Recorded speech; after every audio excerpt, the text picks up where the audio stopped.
around World War I. And as Monroe said, I'm an art historian based in Washington, D.C. So I flew like almost for 30 hours with a big layover in Munich for 12 hours 2 days ago, I assume. I'm losing sense of time. Originally, I'm from Macedonia, which used to be former Yugoslavia. And it's an independent country for the last almost 30 years. Still lots of unresolved issues with neighbors over the name issue and whether, we are Macedonians or North Macedonians. Eventually it will sort itself out. But as an art historian, my area of specialization is Renaissance art, or early modern as we call it these days, which means everything from 15th through 17th century. And I'm especially interested in Northern European art. So eventually I may come back and do some lectures on my area of specialization, like Rembrandt or Rubens or Vermeer. But Leonardo is, of course, an extremely special person. And this year marks the 500th anniversary of his death. So I thought it would be very appropriate to organize this series of lectures and go over some of the most important aspects of his life and work. I would like to ask Nicholas to lower the light a little bit so we can see the images more clearly, since it's very important for Leonardo, given the subtlety of his work, to be able to see the images well. We still have full light here. We don't want to make it too dark, but it's much better when it goes down, right? Okay. So, thank you. I think this is good, right? For the moment.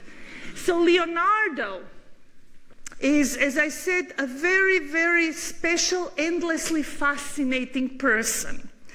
Already last year, museums around the world began preparing exhibitions or opening exhibitions to celebrate this 500th anniversary.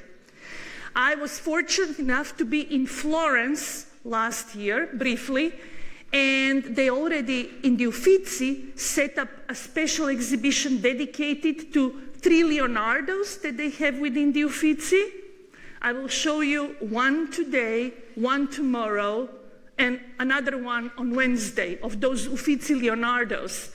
But, for example, in England alone, this year, 2019, they have 12 exhibitions around the country dedicated to Leonardo. And you might wonder, what are they going to show? 12 exhibitions in England alone. They're showing drawings, works on paper. Because in addition to his very few paintings, because Leonardo did not like to paint a lot, even though he's one of the most famous artists in the history of art, he was an incredibly prolific draftsman. And the Queen of England and the royal family in general, they had been collecting Leonardo for several centuries. So one of the best collections of Leonardo drawings in the world is in England. So the Royal Trust is going to loan selections from their collection of Leonardo to a variety of different museums around England and Scotland for these 12 exhibitions. Louvre is going to have a major exhibition in Paris. They have several important paintings by Leonardo. And actually, as I mentioned, I was traveling through Munich coming here, and in Munich, we had 12-hour layover. So what does an art historian do, right? You take the metro, go to town, spend the day in the Alte Pinakothek. Tired as you may be, you want to look at art. And I'm so glad that I went to the Alte Pinakothek in Munich on a snowy day, because in addition to their fantastic permanent collection, and by the way, if you're flying anywhere and you have a layover in Munich, go to the museum, because it was under renovation for several years. They just reopened it last year, the Alte Pinakothek. So it's very beautifully refurbished now. So there was a special exhibition, Florentine Art of the Renaissance, and of course, one of the key words in the show was Leonardo. There was no Leonardo except for one small drawing of a horse. but it was still in the title of the show. Florentine art of the Renaissance, Botticelli to Leonardo. So yes, of course, he sells very well, as we know. And the most amazing example is the painting that sold last year that you probably read about, the Christ, the Salvator Mundi, which sold for that unbelievable price of $450 million or euros, I forget. Who counts, right? After a certain amount, who counts? So I'm showing you this drawing on the screen to start with, and today I will talk about formative years. How did Leonardo become who he was? And what I'm showing you is a perfect example of what we call Leonardesque manner, something that we associate with Leonardo.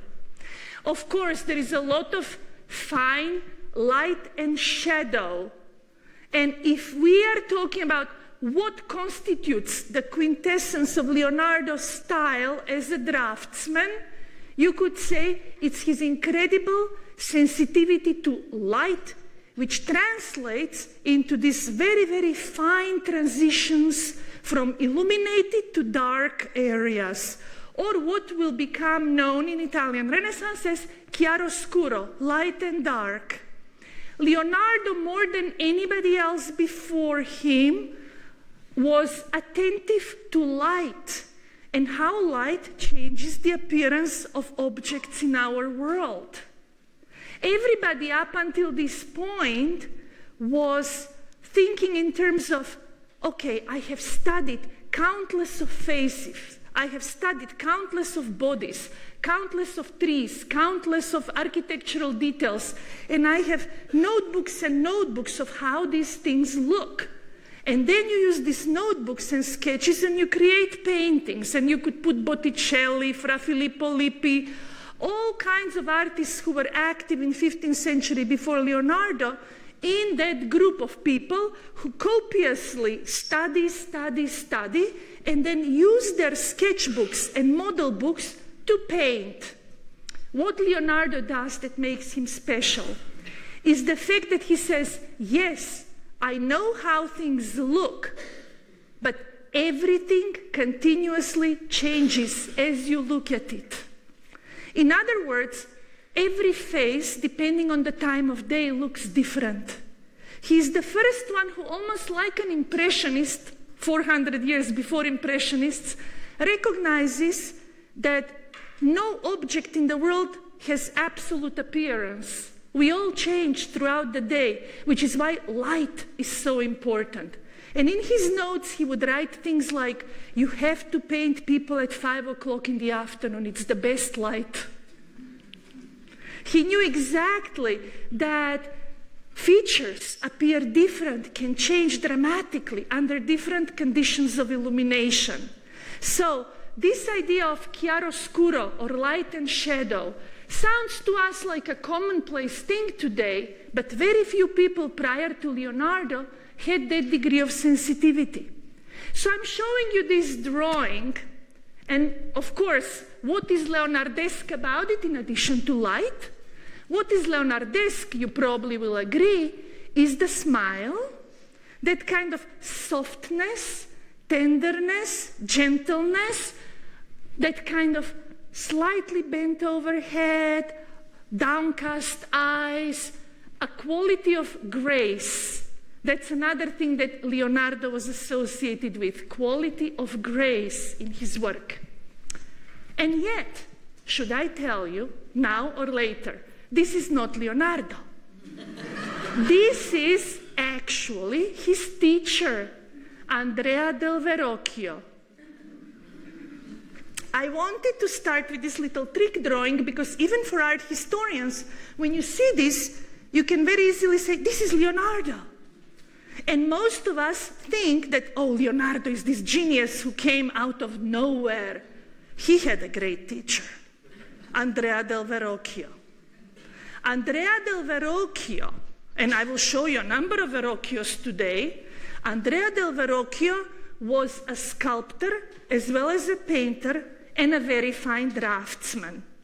And Andrea Del Verrocchio had a whole number of students working with him. And one of his most talented ones was Leonardo. Insofar as Leonardo himself, I will go to his drawings very quickly, but before that, I want to show you this alleged self-portrait. This is called alleged self-portrait, and I have to tell you, it's the only one we have in existence where with some degree of certainty we can say this is Leonardo, but with some degree of certainty.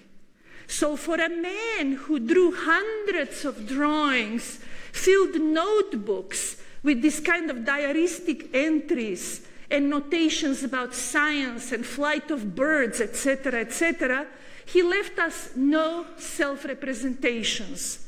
At the same time, Leonardo also said, and famously, it's a statement associated with him, every painter paints himself.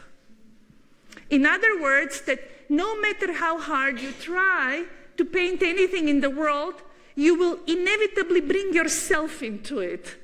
Every single work of art you create is a mirror of yourself. And he said, it's a very bad habit that all of us have as artists. Every painter paints himself, and you have to avoid that because we tend to be blind to the world if we just focus on ourselves.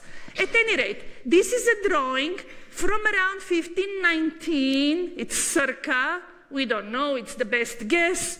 It is in Turin, and some people say that this is one of his last students working with him, making this drawing of Leonardo as an old man at this moment. And there is something very fine, but it could be Leonardo himself, so people call it self-portrait. Sometimes they attribute it to him. Other times they say maybe it's one of his students, but it is very Leonardesque. And what makes it Leonardesque? Well, he's using actually red chalk very often. That's one of his favorite media. It's also the idea of chiaroscuro, light and shadow, and loss of contours, loss of outlines.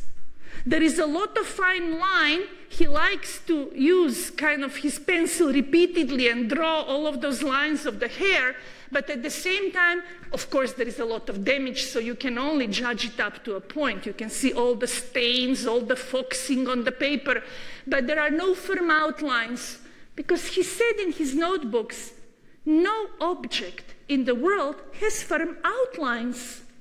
Outlines appear only when one object is seen against another. That's where outlines appears. In other words, there is nothing in nature that's delineated. So that's another thing about his observations. So let me just review a couple of these facts that I already mentioned. You probably have read about Leonardo up until now, and there is that, of course, famous biography recently published last year, Walter Isaacson, about Leonardo, the same man who wrote a couple of other biographies beforehand, including one on Steve Jobs, one on Jefferson. Walter Isaacson is this very prolific writer who addresses some of the hottest topics. So he published the biography of Leonardo a year before the anniversary, and when I was in Munich in the museum shop, it was already translated in German and right there, the Isaacson biography. So that's a bestseller. But Isaacson compiled all the data that we know about Leonardo and wrote this very readable, very exhaustive account of his life. If you don't read Isaacson, the most important thing is to remember that he was born in 1452, so he had a fairly long life for a Renaissance man. He was born in a small town of Vinci, near Florence, which is how he came to be known as Leonardo da Vinci, and that he was the son of a wealthy notary and a peasant woman. He was illegitimate. He was illegitimate, as many other children at the time, but his father actually decided to take him into the household when he reached a certain age. It's probably because he had difficulty in his new marriage getting kids, and this was his son living in the village with this peasant woman. So he takes him away from that woman and raises him as his own child, but never formally acknowledges in papers. And I think regarding the will and regarding inheritance, there were issues as well. Never gave him his proper inheritance. But the important thing is that people oftentimes say Leonardo had this lasting, how shall I say, trauma about being separated from the real mother and brought into the city to live with his father, the notary.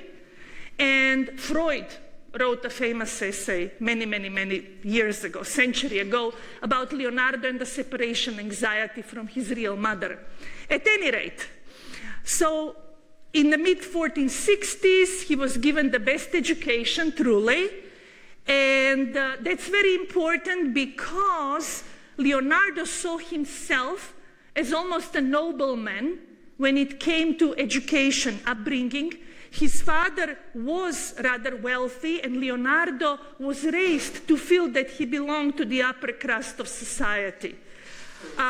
It's not quite clear why the father allowed him to study art as opposed to something else, but maybe the child was very talented and the father recognized that, and he was given as a garzone studio boy to Verrocchio, who was at that time really the most important painter and sculptor. Andrea, by the way, this Andrea Del Verrocchio, didn't come from a town of Verrocchio, but Verrocchio was his nickname, and it means the sharp-eyed one. Verrocchio, the true eyes, the one who really sees the world. So that's the name of his teacher. And everybody tells us, everybody who knew Leonardo says that he was very handsome, that he spoke very well, that he liked very expensive clothes.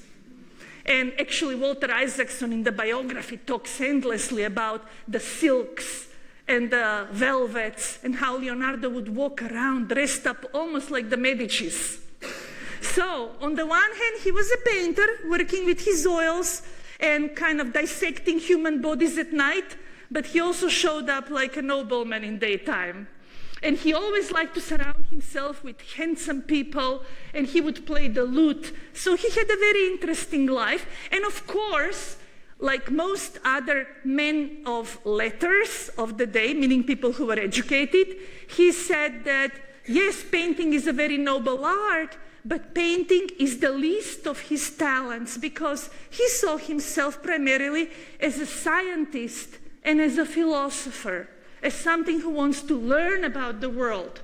Now, what I'm showing you here, you might be wondering why this is on screen. That's the drawing, and that's a sculpture by Verrocchio.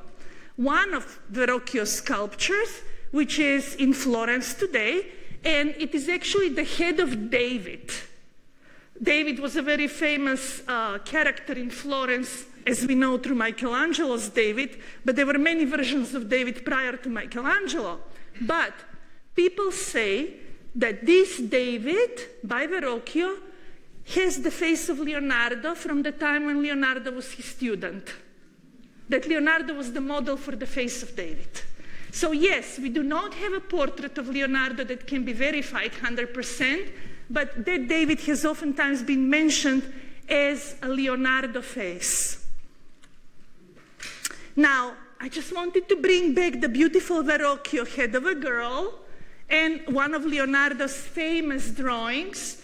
And the one that you see here on the left is a drawing related to the Holy Family, Virgin and Anne in the Louvre that you will see shortly. But I wanted you to see them side by side because now that you see them side by side, even though the first one looked so much like Leonardo, you realize there are differences. Correct? So, outline, the firmness of Verrocchio, what we call sculptural quality, three-dimensionality, and firm outline is missing completely in Leonardo. If that is soft and chiaroscuro, that is infinitely softer. So now you see how he looks at Verrocchio and he improves upon Verrocchio or develops his own style. And truly, I mean, this is a kind of drawing that nobody before could conceive of. That the form looks like a cloud, like something that comes out of a cloud that forms itself into a face. Incredible finesse, incredible subtlety, as opposed to Verrocchio, who is very good. And in retrospect, you could be deceived to think this is Leonardo. But no, that's Verrocchio, and that's the Leonardo. Again, the quality of grace, elegance, softness, smile, which is Mona Lisa, of course. But every single face is like a version of Mona Lisa, in a certain way. So, how did Verrocchio paint like this?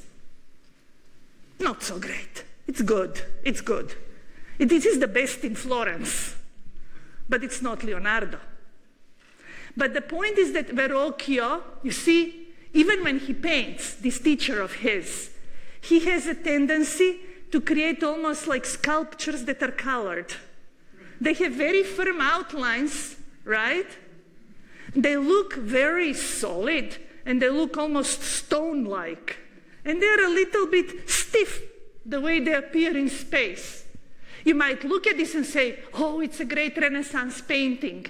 But there is absence of atmospheric light. There is that light and shadow, but up to a point. These are, of course, very subtle things, and it's very difficult to evaluate them on slide. But I think it's instructive to look at the Verrocchio painting. And of course, what he learns from Verrocchio about composition. He learns about attention to anatomy. Verrocchio is very good with human anatomy. And here is the little David that I showed you earlier. This is the young David from about 1475. That's exactly the time when Leonardo is working with him. Leonardo leaves the studio around 1474. So we date this to 1473. We don't know exactly when, but you can see that this is a youth and that Verrocchio takes a great pleasure in the anatomy. That you see, if Leonardo got fascinated by human anatomy and cutting up bodies and studying how we move, he also picked that up from his teacher. There is this idea of somebody who is being transformed from child to adult. And that's, of course, one of the fascinations with David as a hero from the Old Testament, the whole notion that this youth kills Goliath. And he was, as I said, very, very popular in Florence. Donatello was another sculptor who made two famous Davids before Verrocchio. The reason he was so popular is because the Florentines perceived themselves as David vis-a-vis Milan. They were always fighting with other city-states, and they were small but strong like David. So that's why Michelangelo was commissioned to do that David in 1504, because that was symbol of Florentine Republic. So here you see potentially Leonardo's face, although we cannot know. But what I find interesting in Verrocchio's David, in addition, of course, to the anatomy, to the fact that he moves, or there is an allusion to movement, how he lifts his foot there, is I find again that wonderful smile which will become hallmark of Leonardo's work. And of course, those beautiful curls all around the head that ornament the head, so that create this wonderful circle, the curls. That's something that you will see again and again in Leonardo. So Verrocchio loves anatomy, and here is another example of Verrocchio's sculptures. This is actually known just as a sleeping youth in Berlin. Stark naked youth. Sleeping youth. Here we go. And you might say, wow, how could they do this? This is something in the 1470s, again, when Leonardo is working with him. And, you know, remember, this is Christian Florence, where up until this point, all you would see were those altarpieces like Virgin Mary with John the Baptist. All of a sudden, this sleeping nude appears. So, just as a small digression, this last quarter of the 15th century is the moment in Florence when you have introduction of figure as such. In other words, it doesn't have to tell story of religious nature. All of a sudden, painters and sculptors feel liberated enough to say, I want to study the human body. There is nothing embarrassing about the human body. And how did they gain that kind of authority, moral authority, to say they can create images of the naked human body? By appealing to the ancients and saying, the great Greeks and Romans, look at all those marvelous sculptures they left behind. The human body is a wonderful creation, mirror of God.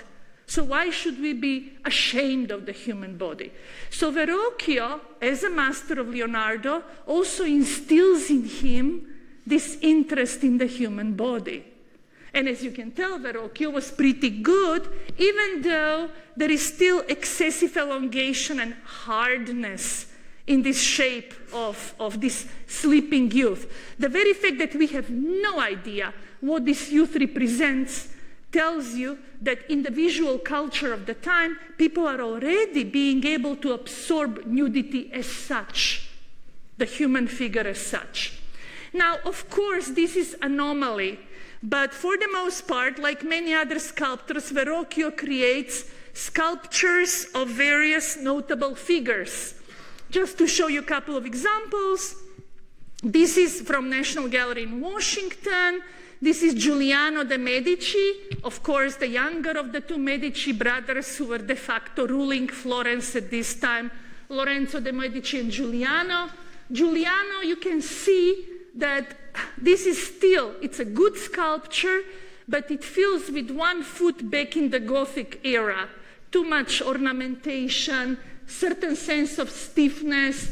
Look at the grotesque mask in the front of that, what he's wearing, that kind of defense armor of sorts, and that grotesque mask, that's very typical for Verrocchio and Leonardo. We'll pick that up as well. Here is a nice one. This is Lorenzo De Medici, and this is also at the National Gallery of Art. And it's one of the few examples of Florentine sculpture where we have polychrome. Florentines typically did not paint their sculptures. They had white marble that was preferred because they were looking at antiquity. So they wanted to emulate the Greeks and the Romans and created marble sculptures. And I'll show you a couple of those. Or bronze. Polychrome was more typical for Northern European Renaissance, but it's a nice one with character, with gesture, with expression in the face. So Verrocchio is also interested in how the face changes as you change your inner self, as you change your mind, your emotion. And just as an example here, I wanted to show you that while Leonardo is with Verrocchio in the studio, even though this is dated to about 1480, we don't know when, it could be 1475 for all we know, when Leonardo is still with him, that's a Leonardo sketch of the same guy, Lorenzo De Medici. You look at that sketch and you say, that is so different from the beautiful face we saw earlier. And the reason for that is because different drawings serve different purposes. The gorgeous face we saw earlier of the woman, the study for the Virgin and Saint Anne, is a preparatory drawing, extremely fine, where he closely studies this face in order to learn how to paint it later on. This one is a very quick sketch, pen and ink. This is probably 5 minutes. He takes pen and ink, jots it down, so it looks very rough and unfinished, but this is what we call in Italian pensiero, something like as quick as your thought. You take the paper and the pen and you do something in a few minutes just to note it down. This is what Lorenzo De Medici looks like, a little bit. And there is Lorenzo De Medici as he's being created by his teacher, Verrocchio. What else does Verrocchio do, which has lasting impact on Leonardo? Here is ideal portrait of Alexander the Great. Verrocchio, as all of the other great artists of the moment, enamored of antiquity, likes to imitate Roman cameos and medals.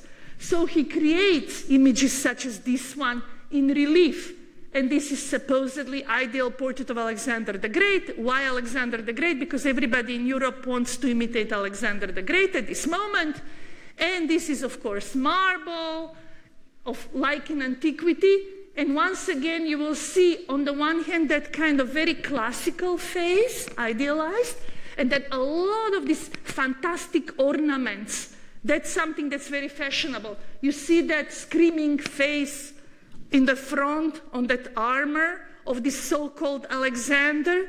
And you see that Leonardo, 1472, creates similar faces in profile to what his teacher does. Here they are, side by side. So, if you want to understand Leonardo, you have to go back to Verrocchio. At this moment, when Leonardo is 16, 17, still there in the studio, working away, and you can see that he's very precocious. But what's interesting when you see them side by side, I'm not saying he's also doing ideal portrait of Alexander. He's just doing a warrior with a fanciful helmet and armor. But what's interesting is the degree to which Leonardo pays attention to individual features and how he's capable to move away from the extreme idealism and beauty of that classical face towards something that made you smile because of the way in which you see the furrowed brow, you see the double chin. Why in the world would he create this unideal warrior? Because he's Leonardo. He observes, he looks at the world.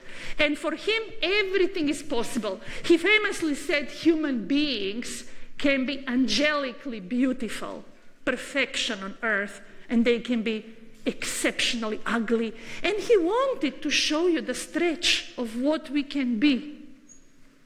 So this is an example of Leonardo as a kind of realist, if you will. On the one hand, he uses the prototype from Verrocchio. This guy is lion-like. He has this big lion on his breastplate. But at the same time, he's a real human being with all of the marks of age and experience, if you will. One more thing about Verrocchio, which is very, very famous, of course, is this wonderful statue that maybe some of you are familiar with. It's in Florence. It's displayed outdoors on the Church of Or San Michele in the middle of Florence. And it's a sculpture of Christ and Doubting Thomas. This is done probably a few years after Leonardo leaves. And actually, it's considered one of the most accomplished sculptures prior to Michelangelo, made in Florence. So Verrocchio was the top sculptor before Michelangelo, most definitely. The irony, interesting, is that Leonardo spends his whole life saying that painting is superior to sculpture, even though he studied with a sculptor. And Michelangelo, who is a sculptor, very famous sculptor, will study with the most famous painter of the day, Domenico Ghirlandaio. And he will spend his whole life saying sculpture is superior to painting. So the most famous painter studies with a sculptor. The most famous sculptor studies with a painter in Florence. But I already showed you this grotesque. I just want to, that was a detail that I sort of repeated. Apologize for that. This is a close-up of Doubting Thomas, Christ and Doubting Thomas. This is another view. Oh, fantastic sculpture. This is when it was displayed on a special show elsewhere outside the niche.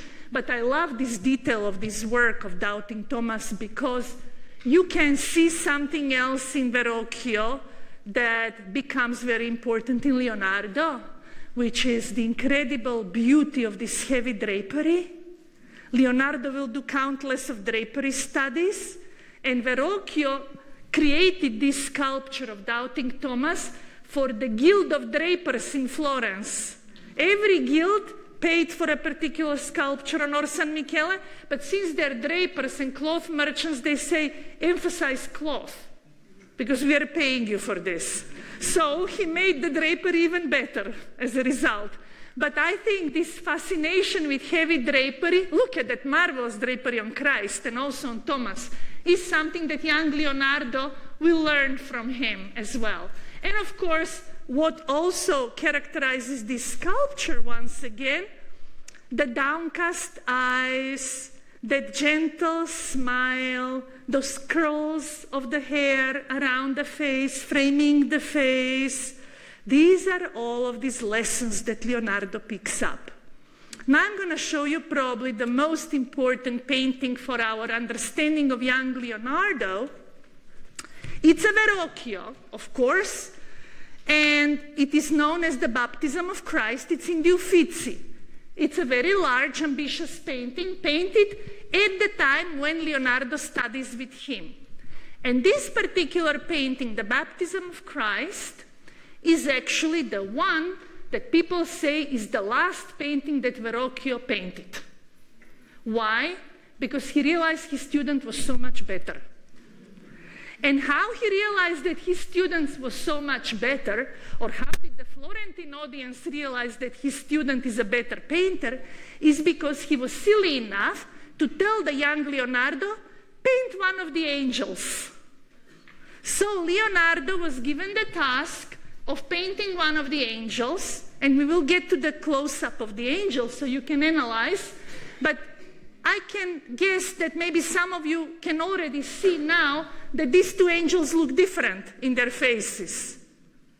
And that one of them is softer than the other, one of them has finer face, the other one is more defined with firmer outlines. So apparently because Leonardo was in the studio and was learning to paint and sculpt from Verrocchio, and Verrocchio was very busy all the time, he gave him as an assignment an angel and also part of the body of Christ, but we don't know exactly which part. So everybody who saw the painting, according to biographers, said that the angel by Leonardo was much better. And from that time on, Verrocchio didn't paint.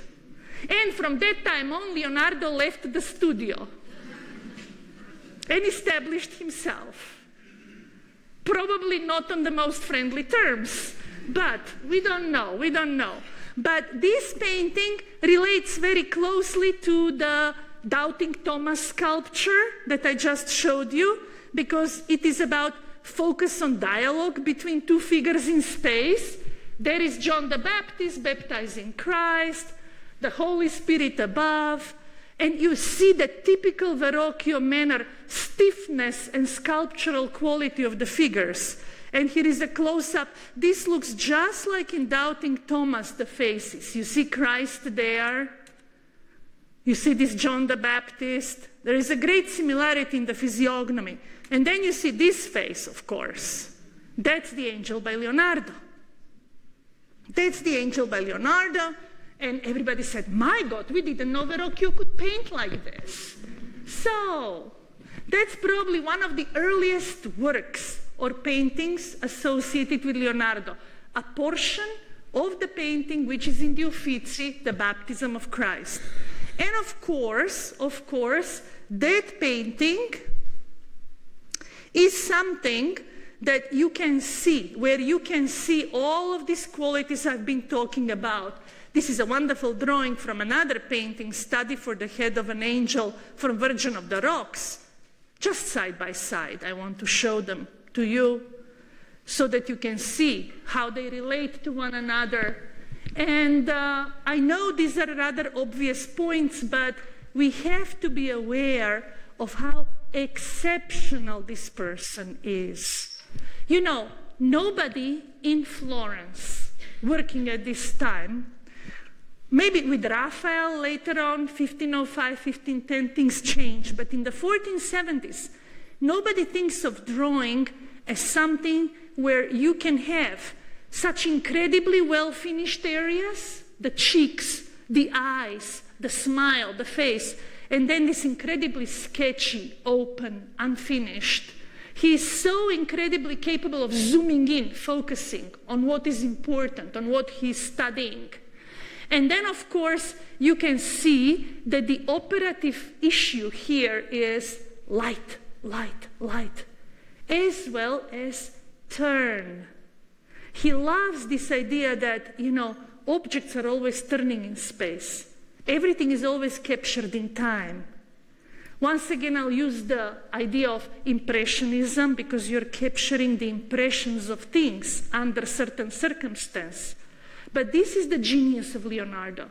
And this is where his drawings become comparable to scientific enterprise. Even though they're drawings made for paintings, he is actually studying the way of the world. And how do we know the world? We know the world through our eyes as we study everything around us. And as everything changes in front of us, we have to record the change. So this is where you can say that Leonardo is not just a painter and a draftsman, but it's almost like a philosophy or science. Because imagine, up until this point, the church tells you there are fixed realities, good, bad, this is how things are, right? And with this generation of artists like Leonardo, they say, how can we know anything except through our senses? And if you look at the senses, the most important sense, and they go back to antiquity, to Aristotle, and to Aristotle's categorization of our senses. And already Aristotle in antiquity said the highest of all senses is the sense of sight. They have a whole hierarchy. Eyes are the best thing we have to know the world. Why eyes? Because eyes reach further than any other sense. We see further than we hear on the horizon. So you have sense of sight, sense of hearing, sense of smell, sense of taste. Which one did I skip? There are 5 senses, the 5 cardinal senses. Touch. Touch is the lowest, the most primitive of senses. So, in the hierarchy of senses, the sight is the highest one. And Leonardo, for that reason, says, painting is more noble than sculpture because sculpture relies on touch. And of course, Leonardo, in his famous notebooks, which are known as Paragone, or the debate about which form of art is superior, he says, a sculptor sits in his studio all day, messed up completely in clay. His clothes get wet from dust. He uses chisels. He has to use brute force. Whereas we take our little brush or the pen, and we can wear beautiful clothes. And we are so noble when we paint. So he even goes that far to make such silly comparisons. But his principal reason why he thinks that painting is superior is because painting relies on our eyes. And of course, he's not the only one who says that the eye is the most noble of senses. But, before Leonardo, there is Leon Battista Alberti, an art theorist who writes about optics as the queen of all sciences. But Leonardo puts it in practice.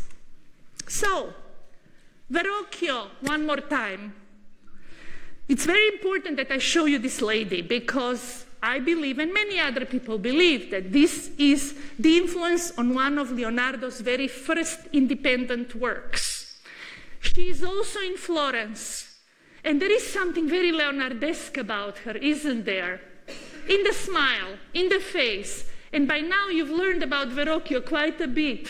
His manner is very characteristic, that physiognomy with that fine nose, big eyes, with those curls, tight curls around the face. This is considered one of the finest of Verrocchio marble half-length sculptures. You can see that he really worked very hard on demonstrating his capacity to show you different kinds of substances in stone. And of course, you can see how he shows this semi-transparent blouse that the lady is wearing. Even her breasts are visible in a strange way. You can see that he has even veil around her neck, like one fabric against another. Transparent veil over her neck, and the primroses that she holds, and that beautiful, graceful gesture with her hands, how she folds her hands in front of her. We do not know who she is, but she was somebody important. Was she a real Florentine woman, Or was she some kind of a nymph? A real Florentine woman shone like that